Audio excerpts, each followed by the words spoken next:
后来继续来看，为着要防堵着病毒侵入到台湾，为今仔日开始，桃园机场的边境检疫更加严格。针对这个长途的航班，是采用着落地采检来验这个 PCR。讲今仔日，今仔第一班为澳洲雪梨入境的旅客，41个人当中，有4个人采检是阳性。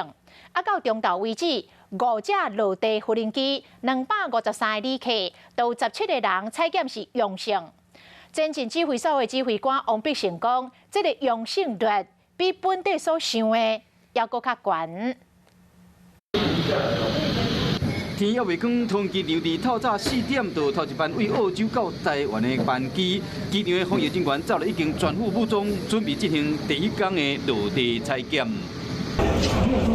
长途航班的人客落飞机头一步，就是要先伫候机室采检，检体采集完送到边的前进实验所。医护人员拢真谨慎，检体送到实验所了后，随进行标准的 PCR 检测。这个流程差不多要1点钟，旅客嘛拢要等到体检的结果出来，若是阴性，才会依照本来检疫程序入关。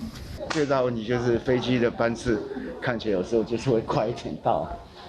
有快点到的时候，我们就本来预计好的那个 schedule 就会有一点急。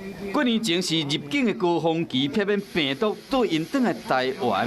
这个长途 PCR 执行的头一天，卫福部长陈时中加桃机前任指挥所指挥官王必胜，拢伫现场巡视。